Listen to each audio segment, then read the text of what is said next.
قرأ الفاتحة. بسم الله الرحمن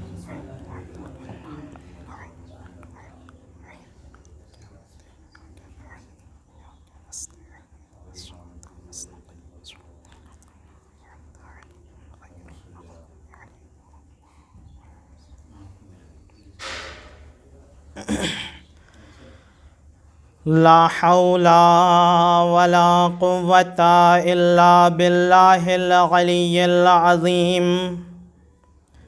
حسبنا الله ونعم الوكيل، نعم المولى ونعم النصير.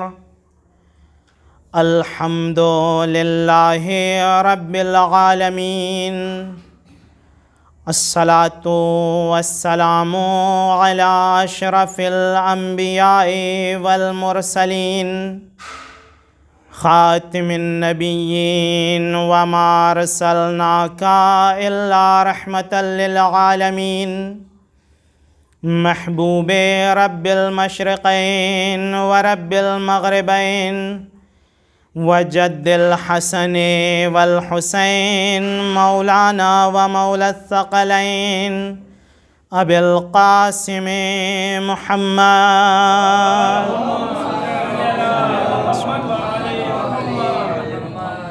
وآله الطيبين الطاهرين المعصومين المظلومين المنتجبين المنتخبين الميامين، لا سيما بقية الله في الأرضين، روحي وأرواح العالمين لتراب مقدمه الفداء.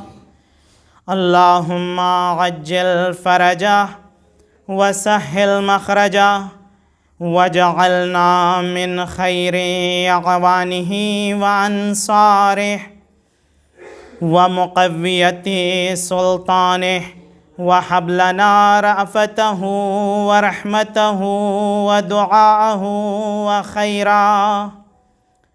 أما بعد، فقد قال الله تبارك وتعالى في محكم كتابه المجيد وفرقانه الحميد، وهو أصدق القائلين وقوله الحق.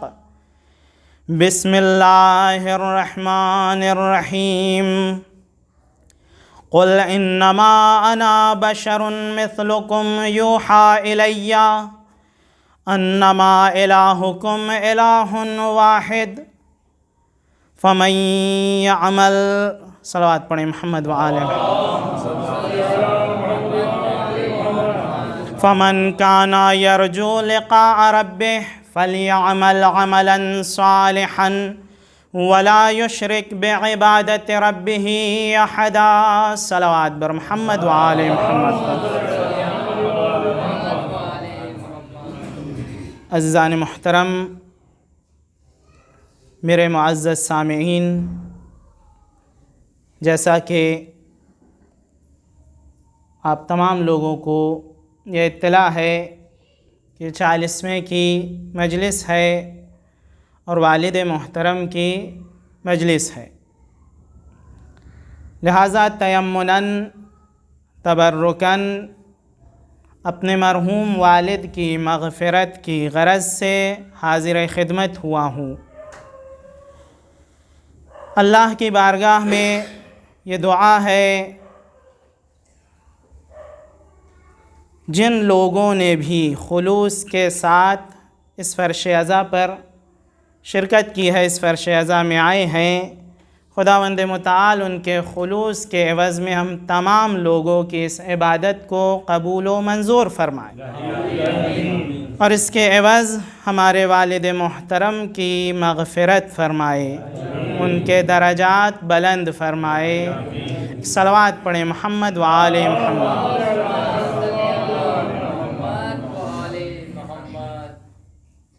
جس آیت کی تلاوت کا شرف حاصل کیا، قرآن مجید کی مشہور و معروف آیت ہے کہ اس آیت کے سلسلے میں کئی ایک علماء کا بیان بھی ہے کہ وہ لوگ جو خواب غفلت میں نہیں بلکہ نیند کے عالم میں ہیں، سوئے ہوئے ہیں، اگر صبح میں نہیں اٹھ پاتے ہیں، آنکھوں میں سنگینی ہے، خون غلیظ ہے، یا دوسرے اعتبار سے بہت ساری وجوہات ہیں، صبح میں نہیں اٹھ پا رہے ہیں، انہیں چاہیے کہ اس آیت کی تلاوت کریں اور اس آیت کی تلاوت تلاوت کر کے یہ نیت رکھیں کہ صبح کے وقت، نماز کے وقت اللہ ہمیں جگائے بیدار کر دے تو اس کی آنکھ ضرور کھلے گی۔ یہ ایک مجرب نسخہ ہے جو ہمارے بعض علماء نے بیان کیا ہے، تو چونکہ آیت ذکر کیا میں نے، لہٰذا ذہن میں بات آ گئی، میں نے کہا یہ بات بھی بتاتا چلوں تاکہ نور علی نور ہو جائے۔ پروردگار عالم نے فرمایا قل انما انا بشر مثلکم، اے میرے حبیب آپ یہ بات کہہ دیجئے انما انا بشر مثلکم، میں کیا ہوں؟ اے میرے حبیب آپ لوگوں تک یہ بات پہنچا دیجئے کہ آپ ہیں کیا، آپ کا عہدہ کیا ہے۔ انا بشر مثلکم، میں ایک بشر ہوں جو مثلکم، تمہاری طرح۔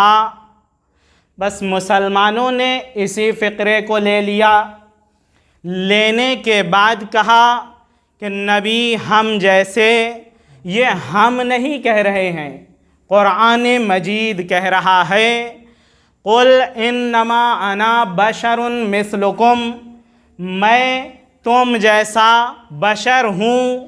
بس مسلمان کی گاڑی یہیں پر رک گئی، کہا نبی ہم جیسے۔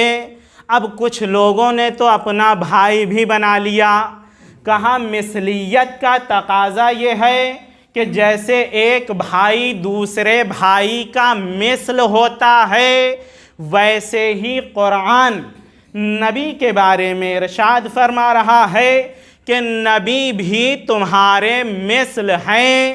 اور جب ایک بھائی دوسرے بھائی کا مثل ہے تو نبی بھی ہمارے مثل ہیں، اور جب وہ ہمارے مثل ہیں تو وہ ہمارے بھائی ہیں۔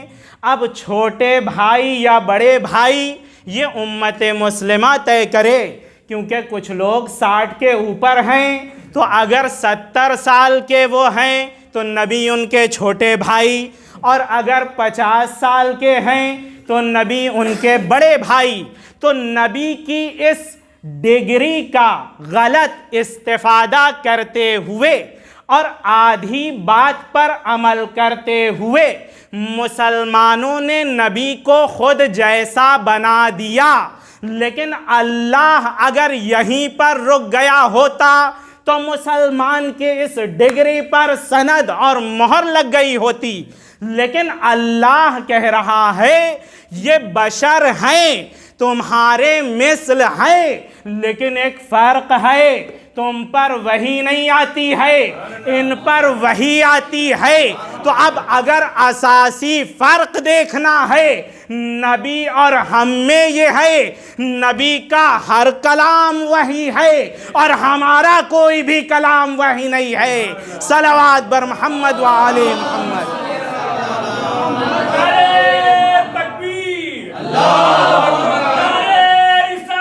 یا رسول اللہ، یا علی، اللہم صلی علی محمد و آل محمد عجل فرجہ۔ اللہ نے آیت میں اساسی فرق بتا دیا۔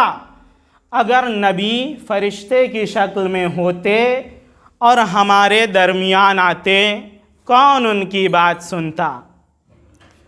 اللہ سے قرآن میں یہ بات اللہ نے حکایت کی، کہا لوگ کہہ رہے ہیں کہ کاش فرشتوں کو بھیجا ہوتا، فرشتے آئے ہوتے، لیکن اگر فرشتے آتے تو انسان کی نفسیات الگ ہے، فرشتوں کی نفسیات اگر ہو تو وہ الگ ہے۔ ایک ایسا فرد آئے جو ہماری اور آپ کی نفسیات کے پیکر میں ڈھل کر آیا، نور مطلق، لیکن ہمارے اور آپ کے درمیان رہنا تھا، کل کو ہم یہ کہہ سکتے تھے جناب یوسف کا کیا کمال ہے، وہ تو تھے ہی کچھ الگ، ہماری طرح ہو کر آتے تب انہیں پتہ چلتا گناہ کیا ہے، ثواب کیا ہے، کیسے بچا جاتا ہے، کیسے محفوظ رہا جاتا ہے۔ اس لیے اللہ نے نورانی پیکر کو جسمانی پیکر میں ڈھالا، ڈھالنے کے بعد بھیجا تاکہ انسان پر حجت تمام ہو جائے۔ اے انسان، یہ نبی جو تیری ہدایت کے لیے آیا ہے تیرے ہی پیکر میں آیا ہے تاکہ تو یہ نہ کہہ سکے اے اللہ نبی کچھ اور تھے اس لیے گناہ سے بچ گئے اور ہم کچھ اور ہیں اس لیے نہ بچ سکے۔ صلوات بر محمد وآل محمد۔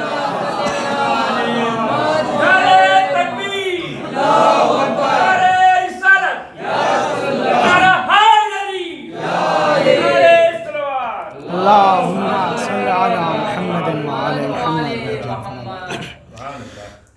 آیت کا مفہوم اور جس کی طرف مجھے اشارہ کرنا ہے، سوچ کر کچھ اور آیا تھا لیکن موقع کی نزاکت نے کچھ اور ہی موضوع دے دیا ہے، جس کے حوالے سے آپ کے درمیان کچھ معروضات کو بیان کروں گا۔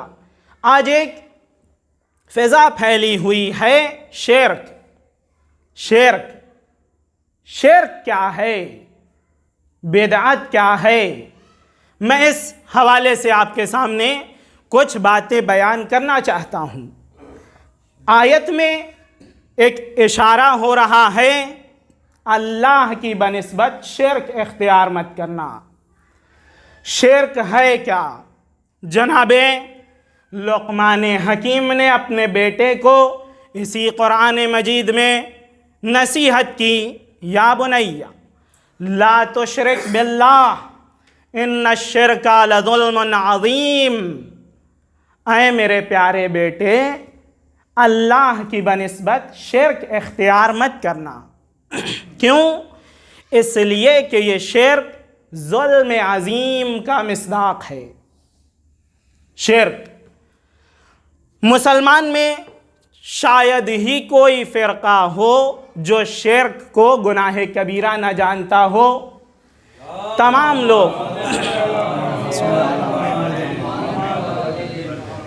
لوگ یہ کہتے ہیں شرک حرام، شرک اگر کسی نے اختیار کر لیا ہر چیز کی بخشش ہے، شرک کی بخشش نہیں ہے، مشرک معاف نہیں کیا جائے گا۔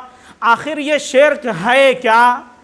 یہ شرک اتنی بڑی بلا ہے، اتنا بڑا مرض ہے کہ اللہ نے مشرک کی بخشش نہیں رکھی ہے، گنہگار کی بخشش ہے، مشرک کی بخشش نہیں ہے۔ یہ شرک ہے کیا؟ کس بلا کا نام ہے؟ تو آئیے شرک کے حوالے سے چند باتیں آپ کے سامنے بیان کرتا چلوں تاکہ لوگوں کو یہ سمجھ میں آئے کہ شرک ہوتا کیا ہے۔ جہاں ایمان ہو وہاں کو شرک نہ بیان کرے، اور جہاں شرک ہے وہاں ایمان کا چرچا نہ کرتے رہیں۔ شرک ایک الگ وادی ہے، ایمان ایک الگ وادی ہے، دونوں وادیاں الگ الگ ہیں۔ اگر ایمان ہوا مومن، اگر شرک اختیار کیا مشرک، تو آئیے شرک کے حوالے سے دیکھا جائے یہ شرک ہے کیا، کہتے کسے ہیں۔ تو اب آیتوں کے سہارے سے اگر دیکھا جائے، آیت میں 3 مصداق بیان ہوئے ہیں شرک کے۔ پہلا مصداق ایک کلی گوئی، اصنام کے سامنے سر جھکانا، یہ بھی ایک طریقے کا شرک ہے۔ بتوں کے سامنے سجدہ ریز ہو جانا یہ شرک ہے۔ اللہ کے وحدانیت کو نہ ماننا اور بتوں کے سامنے سجدہ کر لینا شرک۔ پہلی منزل شرک کی بتوں کے سامنے اپنا سر جھکا دینا، تسلیم ہو جانا، یہ پہلا مرحلہ۔ دوسرا مرحلہ آیت کے روح سے یہ ہے کہ اللہ نے جو سفراء اپنے بھیجے، جو سفیر بھیجے، ان سفیر کی ہدایت سے کٹ جانا بھی شرک ہے۔ اللہ کے بھیجے ہوئے نمائندوں سے دوری اختیار کرنا یہ بھی شرک ہے۔ یہ ہے آیتوں کے سلسلے میں دوسرا مصداق جو شرک کا مصداق ہے۔ تیسرا مصداق شرک کا انسان کے اندر طغیان گری ہے، اس کے اندر دل میں ایک طوفان ہے طغیان گری کا، اس طوفان کی پیروی کر لینا یہ بھی شرک ہے۔ پس شرک کے 3 مصداق: ایک، مہلک بتوں کے سامنے سجدہ کر لینا، دوسرا، جو آپ کے نجات کے باعث ہیں، جو آپ کو نجات دلانے والے ہیں، انہی سے روگردانی کر لینا، یہ بھی شرک ہے۔ تیسرا مرحلہ اپنے نفس کے ہوا و ہوس پر عمل کرنا، یہ بھی شرک ہے۔ 3 شرک۔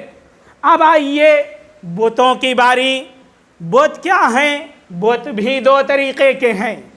ایک وہ جو نفس کے باہر بت ہیں، نمرود ایک بت تھا، شداد بھی ایک بت ہے، فرعون ایک بت ہے، یزید یہ بھی ایک بت ہے۔ بیرونی بتوں کو سجدہ کر لینا یہ بھی شرک ہے، جن میں ایک 3rd کوالٹی والا شرک یہ ہے کہ انسان بے جان مجسمے کے سامنے سجدہ کرے۔ لیکن اس سے بڑھ کر جو بہت بڑا شرک ہے وہ جاندار بتوں کے سامنے سجدہ کرنا ہے۔ یزید جیسے بت کے سامنے، فرعون جیسے بت کے سامنے، نمرود و شداد کے سامنے سجدہ ریز ہو جانا یہ شرک ہے۔ یہ ہے بیرونی مشرک، بیرونی صنم اور باہر کے بت۔ ایک بت اندرونی بت ہے جو کہ نفسانی ہے، انسان کی خواہشات نفسانی، وہ بھی بت ہے۔ بلکہ اگر غور کیا جائے، دیکھا جائے تو یہی نفسانی بت ہے جو باہر کے بتوں کو بنا رہا ہے۔ اگر نفسانی بت نہ ہوتا تو فرعون جیسے بت نہیں ہوتے، شداد جیسے بت نہیں ہوتے، یزید جیسے بت نہیں ہوتے، بے جان باہر کے بت نہیں ہوتے۔ اگر نفسانی بتوں کو انسان چکنا چور کر دے تو پھر یزید و معاویہ اور دوسرے بتوں کی کوئی حقیقت ہی نہیں ہے۔ یہ ان بتوں کی طرف سجدہ کیوں کیا جا رہا ہے؟ اس لیے کہ نفسانی بت اندر بیٹھے ہوئے ہیں جو کہہ رہے ہیں حسین کو چھوڑو یزید کی طرف رخ کرو، اور موسیٰ کو چھوڑو فرعون کی طرف جاؤ۔ تو نفسانی بت اگر مر جائے تو پھر بیرونی بت کا وجود بھی نہیں ہے۔ صلوات بر محمد و آل محمد۔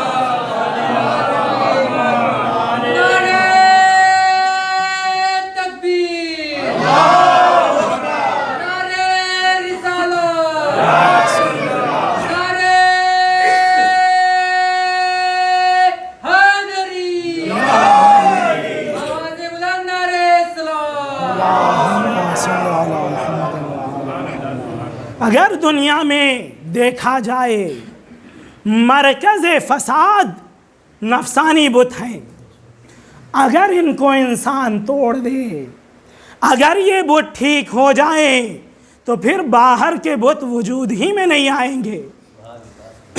اب یہیں پر جناب موسیٰ کا کمال یہ نہیں ہے کہ وہ فرعون کو دریا میں غرق کر دیں، یہ بہت چھوٹا سا کام ہے۔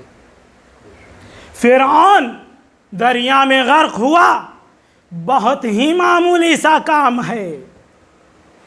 جناب ابراہیم کا کمال اور ہنر یہ نہیں ہے کہ وہ نمرود کو تہس نہس کر دے، نہیں، یہ تو باہر کے بت ہیں۔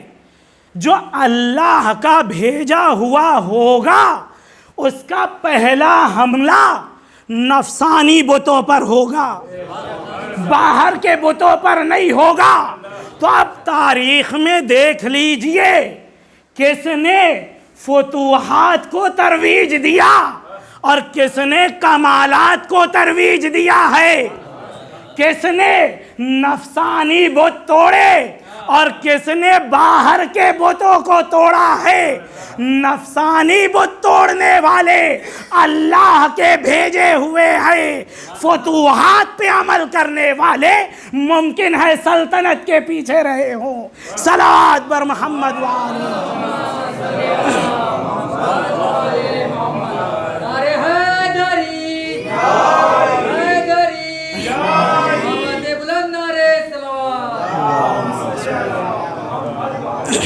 تو یہ کمال یہی ہے سفراء الہی کا کہ ان کا حملہ باہر والے بتوں پر بہت مستحکم نہیں ہے، بلکہ جو جڑ ہوگی وہاں پر حملہ ہوگا۔ تو آپ تاریخ میں دیکھیں کن لوگوں نے حملہ کیا ہے نفسانی بتوں پر۔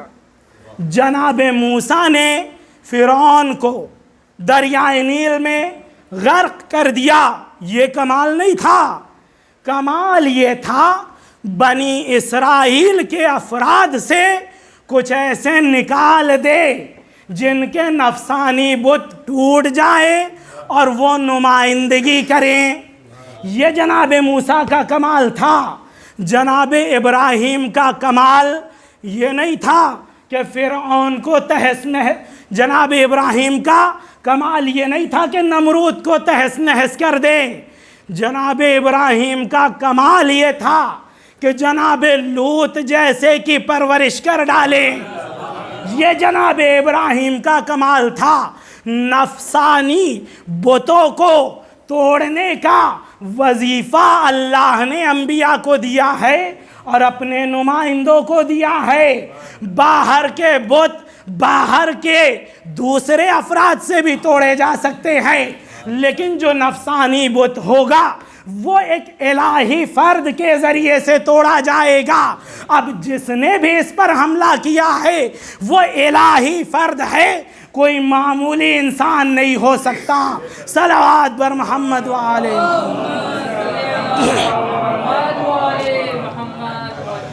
علی حال ہمیں فتوحات اسلامیہ نہیں دیکھنا ہے کہ فلاں صاحب نے بہت زیادہ وسعت کو بڑھا دیا زمین کے، اسلامی ممالک اتنے مربع میٹر تھے اور فلاں نے اتنا زیادہ مربع میٹر کر دیا۔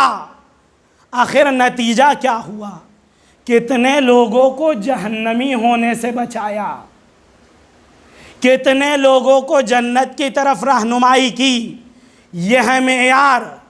زمین کو وسعت دینا بڑی بات نہیں ہے، وہ تو کفار و فاجر بادشاہ لوگوں نے بھی یہ کام کیا ہے۔ پھر کمال کیا ہے؟ فتوحات سے ہٹ کر کمالات انسانی کو پرورش کر دینا، یہ ہے کمال، ترویج۔ اسے کہتے ہیں سفیر الہی، جو آنے کے بعد یہ کام کر دے۔ ایک اور صلوات پڑھے محمد و آل محمد۔ لہذا ان تینوں بتوں کو توڑنا، ایک اصنام جو باہر کے بت ہیں وہ، دوسرا نجات کا جو راستہ ہے انبیاء الہی ان کو بھی نہ ماننا، شرک مان لینا، شرک سے ہٹ کر توحید کی طرف آ جانا ہے۔ اور تیسرا یہ جو دریا طغیان گری کا دریا ہے اور دل میں بہاؤ رکھتا ہے، تلاطم کے ساتھ گمراہیت کو اپنے منزل مقصود تک پہنچا رہا ہے، اس کے خلاف کھڑے ہو جانا یہ بھی شرک سے نجات پانے کا ایک وسیلہ ہے، ایک سبب ہے۔ یہی وجہ ہے کہ جب اس شرک کی بات آئی تو اللہ نے قرآن مجید میں نبی کے بارے میں ارشاد فرمایا ما کان لنبی ان یغل۔ دیکھیں یہ ایک ایسی آیت ہے جس پر اگر توجہ کی جائے بہت ساری باتیں سامنے نکل کر آ جائیں گی۔ اللہ فرماتا ہے ما کان لنبی ان یغل، کسی نبی کو یہ حق ہی نہیں پہنچتا کہ وہ خیانت کرے۔ عجیب جملہ ہے، اللہ گارنٹی لے رہا ہے نبی کو خیانت کا حق نہیں ہے، یعنی کیا؟ نبی کی عصمت کی دلیل ہے یہ، نبی خیانت نہیں کر سکتے، نہ دنیا میں نہ دین میں۔ دیکھیے کچھ لوگ یہیں پر آنے کے بعد اپنی باقاعدہ صحیح ترین کتابوں میں یہ بات لکھتے ہیں کہ نبی دینی معاملے میں خیانت نہیں کر سکتے، دنیاوی معاملے میں ہو سکتا ہے کہ نبی سے بھی ایسا کام ہوا ہو جو کسی کافر سے نہ ہوا ہو، لیکن وہ دنیاوی معاملے میں، اور ایک واقعہ بھی نقل کرتے ہیں اپنی معتبر کتاب میں یہ واقعہ آپ کے سامنے بیان کرتا چلوں کہ ایک مرتبہ نبی جا رہے تھے، دیکھا ایک شخص ہے ایک باغ خریدے ہوئے ہے، اس میں کھجوریں لگا رہا ہے، گھٹلیاں اس کی لگا رہا ہے۔ نبی نے فرمایا کہ یہاں کیوں کھجور کی کاشتکاری کر رہے ہو؟ کہا یا نبی اللہ زمین اچھی، پانی بازو میں موجود، ہر اعتبار سے زرخیز، کھجوریں اچھی ہوں گی۔ نبی نے فرمایا میرے حساب سے یہاں کھجوریں اچھی نہیں ہو سکتی۔ کہا اچھا میں اپنا خیال پیش کرتا ہوں، آپ اپنا خیال پیش کریے۔ اس نے کھجور لگا دی۔ چند سال بعد نبی کا گزر ہوا، کھجور کی تشت آئی جس میں بہترین کھجوریں، نبی نے نوش فرمایا، کہا الحمدللہ اتنی اچھی کھجوریں کہاں ہوئیں؟ وہ فرد آیا، کہا یا رسول اللہ یاد ہے وہ باغ جہاں آپ نے منع کیا تھا کھجور لگانے کو؟ کہا جی جی یاد ہے۔ کہا یہ وہیں کی کھجوریں ہیں۔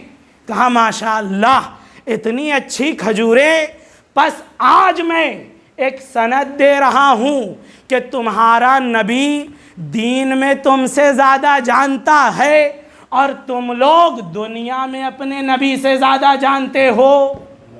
یہ معتبر ترین کتاب میں موجود ہے، بس میں نام نہیں لے رہا ہوں کتاب کا کیونکہ کچھ محظوریت ہے اور وقت کا بھی تقاضا یہ نہیں ہے کہ میں نام لوں، لیکن اس معتبر کتاب میں یہ بات آئی ہے۔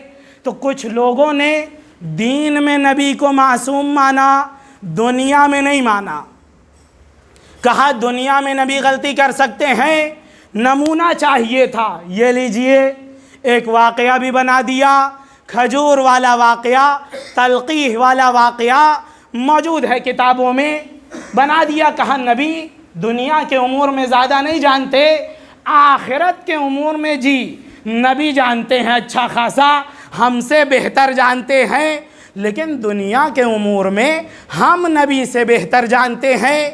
یہ ایک سند تو اللہ نے آیت میں بیان فرما دیا کہ ما کان لنبی ان یغل، اگر نبی نے یہ کہا ہو کہ یہ کھجور یہاں نہیں ہوں گی اور ہو جائیں تو نبی نے بیان میں خیانت کی ہے۔ آیت یہ کہہ رہی ہے نبی خیانت نہیں کر سکتے، آیت میں یہ نہیں آیا ہے کہ جی دین میں خیانت نہیں کر سکتے لیکن دنیا میں کر سکتے ہیں۔ آیت میں یہ آیا کہ نبی خیانت نہیں کر سکتے، اب چاہے جتنے عالم ہوں ان تمام عالم میں آپ اپنے تصورات کو لے کر چلے جائیے، وہاں یہ آیت زندہ ہے کہ نبی جس عالم میں بھی ہو خیانت نہیں کر سکتے، چاہے وہ دینی معاملہ ہو یا دنیاوی معاملہ ہو۔ ایک صلوات پڑھے محمد و آل محمد۔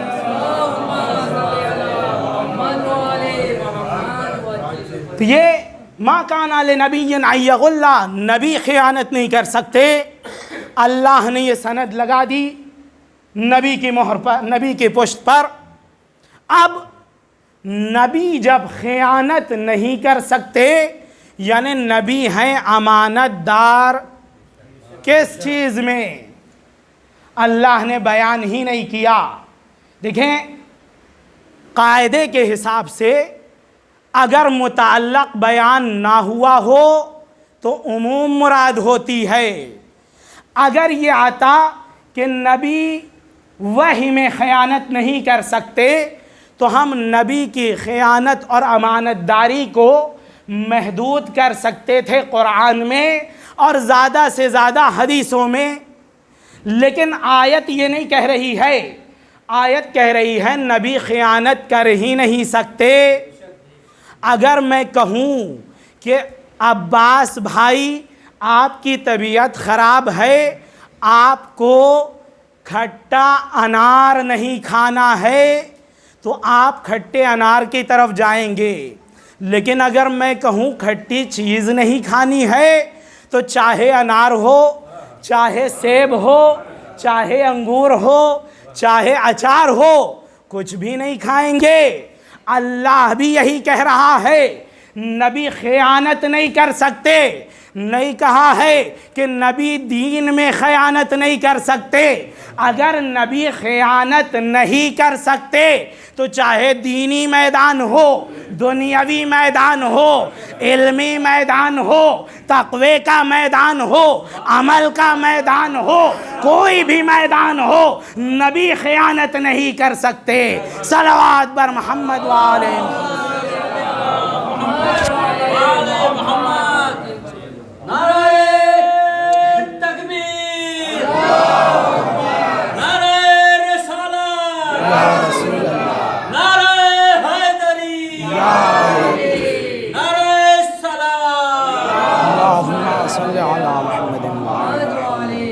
اور شاید یہی آیت تھی جس کی وجہ سے بہت سارے ہمارے مسلمان بھائیوں کو کنفیوژن ہو گیا۔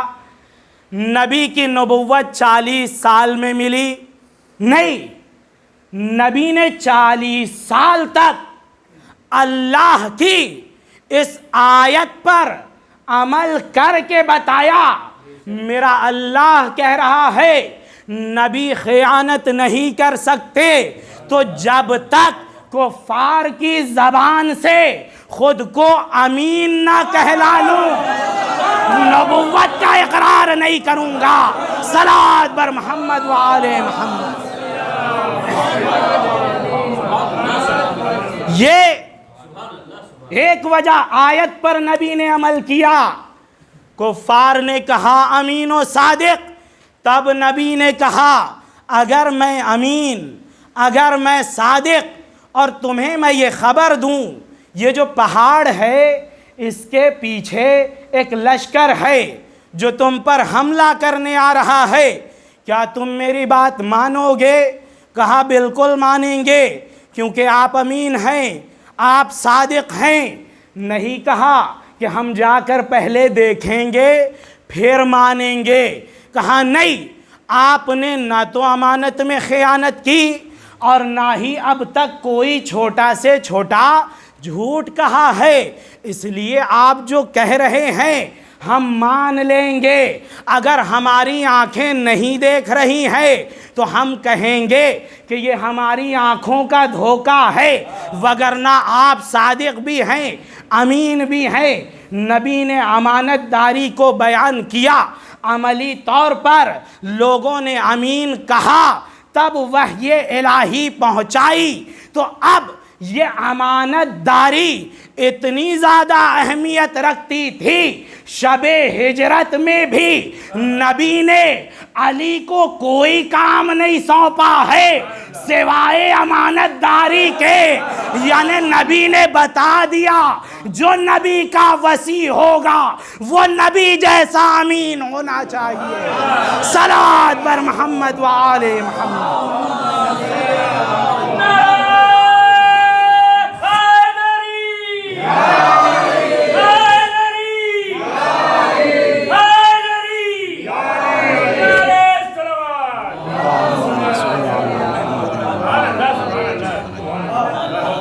یہ امانت داری ہے، شب ہجرت یہی ہوا ہے۔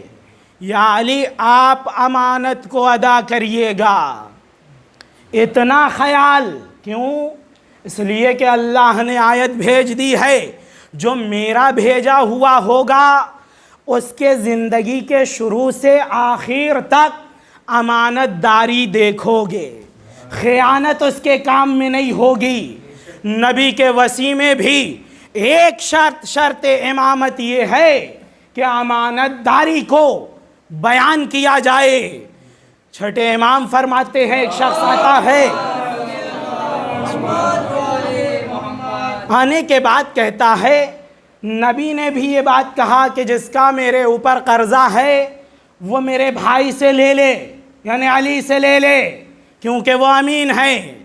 ان کے بعد امیر المومنین کی جب شہادت ہونے لگی تب بھی امام حسن علیہ السلام نے مسجد میں کہا کہ اگر کسی کی کوئی امانت میرے والد کے پاس ہو وہ لے لے۔ امام حسین علیہ السلام نے شہادت امام حسن کے بعد یہی کہا، اگر میرے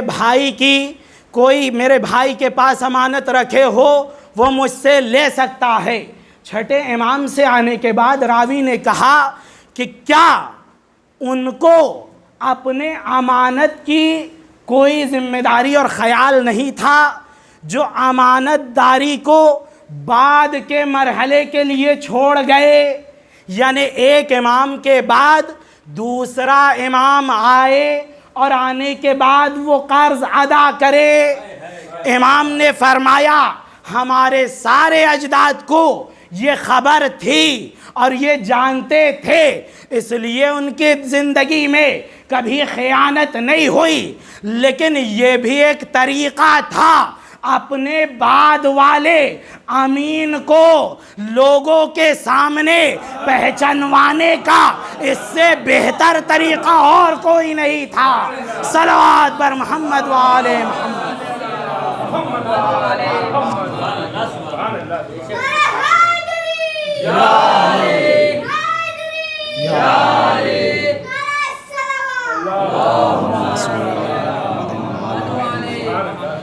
یہ اہل بیت علیہم السلام ہیں۔ سفرائے الہی کو چھوڑ دینا مصداق شرک کا ایک مصداق، اور جیسا کہ میں نے بیان کیا شرک اتنا آسان اور اتنی آسانی سے اس سے چھٹکارا مل جائے نہیں ہے۔ شرک کی دو قسم ہے، شرک جلی اور شرک خفی۔ شرک جلی سے بہت سارے لوگ چھٹکارا پا سکتے ہیں، لیکن شرک خفی میں اکثر لوگ مبتلا ہیں۔ شرک خفی اور شرک جلی کیا ہے؟ آپ نے بتوں کے سامنے سجدہ نہیں کیا، صرف زبان سے کہتے رہے ہم اللہ کو مانتے ہیں، بس ایک اللہ۔ یہ آپ نے شرک جلی سے چھٹکارا پایا ہے، بہت بڑا کام نہیں کیا ہے۔ ابھی اس سے بھی زیادہ اور اس سے بھی خطرناک شرک ہے جس میں انسان مبتلا ہے لیکن اپنے آپ کو سب سے بڑا موحد سمجھ رہا ہے، مشرک ہے، موحد سمجھ رہا ہے، وہ ہے شرک خفی۔ شرک خفی کے بارے میں نبی کریم نے کیا فرمایا؟ بڑی عجیب روایت ہے۔ فرمایا میرے بعد جو مسلمان ہیں اور جو میں مسلمانوں میں دیکھ رہا ہوں اپنی امت والوں میں، خطاب کس سے ہے نبی کا؟ 500 سال بعد والوں سے نہیں ہے، ان سے تو ہے ہی، لیکن جو سامنے موجود ہیں ان سے بھی ہے۔ سامنے کون موجود ہے؟ وہی اصحاب رسول ہیں جو موجود ہیں۔ اگر اصحاب رسول میں شرک خفی نہ ہوتا تو نبی کا بیان فرمانا غلط ہو جاتا، کیونکہ اگر دوا کی ضرورت آپ کو ہے تو ہم مولانا صاحب کو دوا نہیں دیں گے، ہم آپ ہی کو دیں گے۔ کیوں؟ مریض آپ ہیں، دوا بھی آپ کو دی جائے۔ نبی کے سامنے اگر لوگوں میں شرک خفی نہیں ہوتا تو نبی اس وقت یہ کہہ کے نہیں بیان کرتے کہ تم لوگوں میں شرک خفی اس طرح سے ہے۔ کیا کہا نبی نے؟ فرمایا تم لوگوں میں شرک اس طرح سے ہے جیسے اندھیری رات ہو۔ بڑی بہترین تشبیہ ہے اور تشبیہ بھی بہت اچھی ہے۔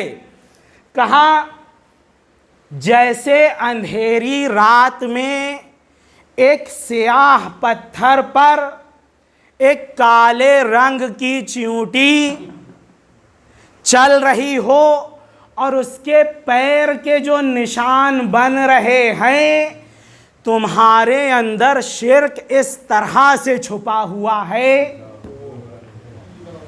اندھیری رات، سیاہ پتھر، چیونٹی وہ بھی کالی، اور اس کے پیر کتنے بڑے بڑے ہیں، اور چکنا پتھر، اس پہ کیا نشان بنے گا اس کے پیر کا؟ نبی نے فرمایا شرک تمہارے درمیان اس طرح سے چھپا ہوا ہے۔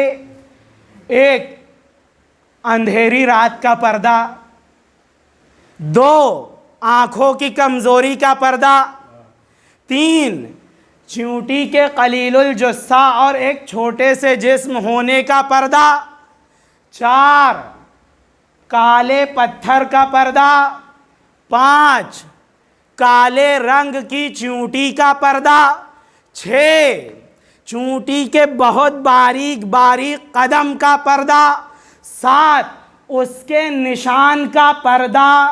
ان 7 پردوں میں انسان کے درمیان شرک چھپا ہوا ہے۔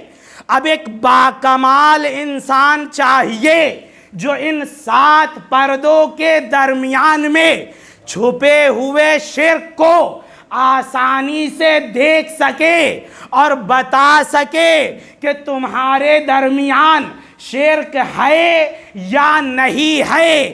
تو یہ عام انسان کے بس کی بات نہیں ہے، یہ الہی فرد ہونا چاہیے جو بتائے مشرک کون ہے، کافر کون ہے، موحد کون ہے۔ تو اب معیار خلافت دیکھنا ہے تو دیکھو کس نے شرک خفی کی شناخت کروائی ہے، کس نے شرک خفی کو پہچانا۔ جو پہچان لے وہی امام ہے، وہی والی ہے۔ صلوات بر محمد والے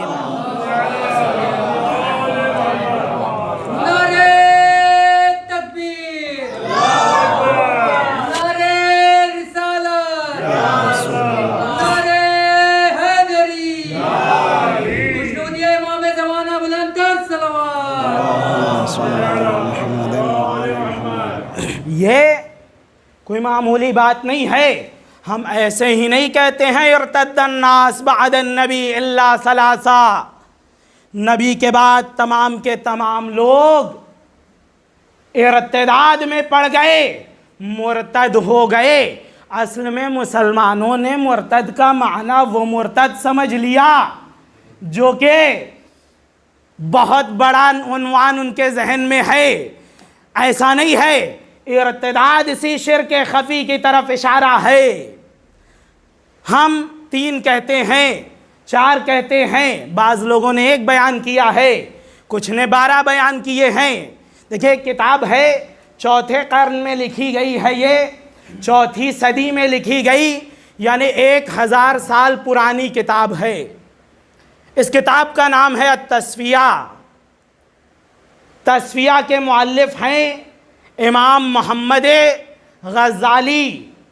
یہ کتاب 1000 سال پرانی کتاب ہے، آج کی نہیں ہے۔ ایک بہت ہی جید عالم دین، اہل سنت والجماعت کے بہت ہی بہترین عالم دین ہیں امام محمد غزالی۔ انہوں نے ایک واقعہ نقل کیا ہے اس تصفیے میں۔ مارک جو کہ ایک صحابی ہیں، صحابی جن کا نام مارک ہے، واقعہ مارک کے نام سے یہ مشہور بھی ہے اہل ادب میں، واقعہ مارک۔ انہوں نے ایک حدیث اس واقعے کے ضمن میں نقل کی ہے جو کہ کتاب تصفیہ میں موجود ہے۔ امام محمد غزالی نے نقل کیا ہے 1000 سال پہلے۔ کیا کہا؟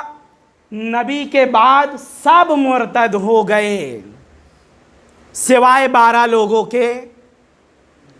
ان 12 میں کچھ نام لیے ہیں، مثال کے طور پر جناب ابو ذر، جناب سلمان، جناب مقداد، جناب ابو حیثم تیحان، جناب ہاشم مرقال، جناب عمرو حمق خزاعی، ان کے نام لیا ہے انہوں نے۔ کہا ان کے علاوہ سب کے سب مرتد ہو گئے۔ تو اب توضیح جب دیا ہے، کہا ہے ارتداد سے مراد وہ چیزیں جو نہیں ہونی چاہیے تھی اصحاب میں آ گئی تھی۔ مثال دیا انہوں نے کہ مثال کے طور پر بعض صحابی ایسے تھے، نبیذ ایک شراب ہوتی ہے، اب اس میں اختلاف ہے، کچھ لوگ کہتے ہیں نبیذ وہی جو والی شراب ہے، کچھ لوگ کہتے ہیں نہیں کھجور سے جو نکالی گئی ہے وہ شراب ہے۔ نبیذ ایک شراب، کچھ لوگ اصحاب رسول میں فتویٰ دیتے تھے، کہتے تھے اگر ایک گلاس نبیذ میں 1 گلاس پانی ملا لیا جائے تو وہ حلال ہو جاتی ہے۔ صحابہ میں کچھ لوگ ایسے تھے۔ کام تھوڑا آسان ہو گیا تھا، ایک صلوات پڑھیں محمد وآلہ محمد۔ آج کے لوگوں میں جیسے کچھ لوگ کہتے ہیں ہم نے چھوڑ تو دیا ہے لیکن سکون نہیں ہوتا ہے، اس لیے پانی بھی اسی باٹل میں پیتے ہیں جس میں شراب ہوتی تھی۔ تو دل کو تسلی دینے کے لیے کہا شراب خالص اگر ہو تو حرام ہے، لیکن اگر اس میں اسی مقدار میں پانی ڈال دیا جائے تو وہ حلال ہو جاتی ہے۔ یہ بھی فتویٰ تھا۔ یا خانہ وحی پر ہجوم کیا بعض صحابی نے، خانہ وحی پر آئے اور ہجوم کیا، یہ بھی نبی کے بعد ہوا۔ یہ محمد غزالی صاحب کہتے ہیں، لکھتے ہیں باقاعدہ طور پر اپنی کتاب میں۔ یا کچھ ایسے بھی تھے کہتے تھے پردہ ہر عورت پر واجب نہیں ہے، جو حرہ ہے، آزاد عورتیں ہیں، ان پر پردہ واجب ہے، ان کو سر چھپانا واجب ہے ان کا، لیکن جو کنیز ہیں ان کا سر دکھانا واجب ہے۔ یہ بھی کچھ کا فتویٰ تھا اس زمانے میں، بڑے ہی مشہور ہیں۔ کچھ لوگ کہتے تھے کہ میراث اگر عجم کو بانٹنا ہے تو پہلے اس کا انچی ٹیپ سے سائز لو، ناپو کہ وہ کتنے میٹر کا ہے، کتنا ہے۔ اگر 6 فٹ کا ہے تب اسے میراث ملنی چاہیے۔ یہ باقاعدہ طور پر لکھا ہے، امام غزالی مثال دیتے ہیں اس کی۔ اگر 6 فٹ کا ہے تب جو ہے اس کو میراث ملنی چاہیے، ورنہ میراث نہیں ملے گی اسے۔ عجم میں یہ قانون تھا لیکن عرب میں نہیں ہے۔ عرب چاہے کتنا بھی لمبا ہو، کتنا بھی چھوٹا ہو، عرب ہے، اسے میراث ملنی چاہیے، شرافت رکھتا ہے۔ تو ایسے افراد موجود تھے، اسی لیے آیا ارتد الناس بعد النبی الا ثلاث، یا غزالی صاحب کے بقول 12 لوگوں کے علاوہ سب مرتد ہو گئے تھے۔ یہ ایک ظاہر سی بات ہے، اگر آپ گہرائی میں جائیں تو پھر فتوے بھی ایک سے ایک اور الگ الگ فتوے نظر آئیں گے۔ زنا تک کو جائز قرار دیا گیا ہے، شراب تک کو جو پی لے اس پر حد نہیں جاری ہوگی، اس کو بھی بیان کیا گیا ہے۔ اب اس اختلاف میں، اس داروگیر میں ہمیں کس کی پیروی کرنا ہے؟ جو ہمیں شرک سے بچا لے۔ بڑے شرک سے بچنا آسان ہے، ہم چاہے کسی کی پیروی کریں یا نہ کریں ہم بچ سکتے ہیں، لیکن جو خفی شرک ہے وہ کس سے سیکھیں؟ آئیے ایک نمونہ پیش کروں، کس سے سیکھنا ہے، کون بتائے گا؟ بعض لوگوں نے کہا نبی کے بعد اکثر لوگ مرتد ہو گئے، لیکن یہی بات جب امیر المؤمنین، ایک ایسے فرد جن کے ہاتھ میں بعد نبی بیلچہ آ گیا، یہودی کے کھیت میں جا کر کام کرتے ہیں، وہ فرد جو کہ علی ہے، نام میں بھی مسمہ میں بھی، جو نام کے بھی علی، کام کے بھی علی، ان سے کہا گیا یا علی ظلم آپ کی نظر میں کیا ہے؟ فرمایا اگر ساتوں آسمان اور جو ساتوں آسمان کے نیچے چیزیں ہیں، دیکھیں بہت آسانی سے سن لیا آپ نے، 7 آسمان اور 7 آسمان کے نیچے جو چیزیں ہیں، ابھی آپ انصاف سے بتائیے اس 20ویں قرن کو ترقی کا دور کہا جا رہا ہے یا نہیں؟ بالکل کہا جا رہا ہے۔ ان کے علم کی حد کیا ہے؟ ان کے علم کی حد یہ ہے کہ صرف یہ پتہ لگا سکے ہیں کہ اس پہلے آسمان کے نیچے 300 ملین کہکشاں ہیں۔ ہم ایک کہکشاں میں زندگی گزار رہے ہیں جس کو ابھی صحیح سے ہم دیکھ نہیں پائے ہیں، صحیح سے پرکھ نہیں پائے ہیں، اچھے سے پتہ نہیں لگ پایا ہے۔ وہ جو گیلیلیو نے بنایا ایک بہت بڑی دوربین جو 30 کلومیٹر میں بنا دیا، اس نے بھی جب دوربین کے ذریعے سے دیکھا تو 10 ملین سال تک کے فاصلے کو طے کر لیا ہے۔ لیکن 10 ملین سال، وہ بھی نوری سال، ہمارے سال نہیں، نوری سال۔ نوری سال میں نے عرض کیا تھا کہ نوری سال وہ ہے کہ جس میں سورج کی کرن اس زمین پر 8.5 منٹ میں پہنچ رہی ہے، یہ ہے نوری سال۔ گیلیلیو نے ایک دوربین بنا لیا، 10 ملین نوری سال تک کے فاصلے کو دیکھ لیا۔ دیکھنے کے بعد کہا یہ تو ویسا ہی نظر آ رہا ہے جیسے ہم یہاں سے دیکھ رہے تھے۔ 10 ملین نوری سال کے فاصلے کو دیکھنے کے بعد اس نے یہ اقرار کیا ہے کہ ابھی ہم ویسے ہی دیکھ رہے ہیں جیسے یہاں سے دیکھ رہے ہیں۔ یہ پہلی کہکشاں ہے جو 10 ملین سال بھی گزر جائے نوری سال ختم نہیں ہو رہی ہے۔ اس پہلے آسمان کے نیچے کتنی کہکشاں ہیں؟ 300 ملین، جن میں سب سے چھوٹی کہکشاں اپنی کہکشاں ہے جس پر ہم زندگی گزار رہے ہیں۔ یہ پہلی کہکشاں سب سے چھوٹی کہکشاں جس میں ہم زندگی گزار رہے ہیں، اور یہ پہلا آسمان سب سے چھوٹا آسمان جس میں سب سے کم موجودات ہیں، جس میں سب سے کم موجودات ہیں، اس میں 300 ملین کہکشاں ہیں، جس کی ایک کہکشاں اگر ہمارا علم 10 ملین سال تک ترقی کر جائے تب بھی نہیں پہنچ رہا ہے، وہ بھی نوری سال۔ امام کیا فرما رہے ہیں؟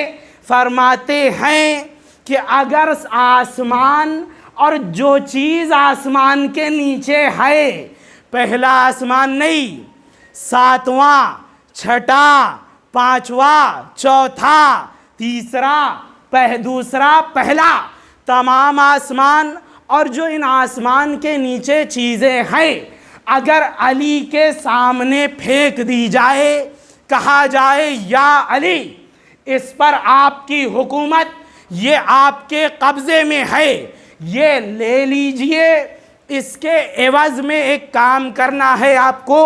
وہ کام کیا ہے؟ کہا اس کے عوض میں ایک چیونٹی کے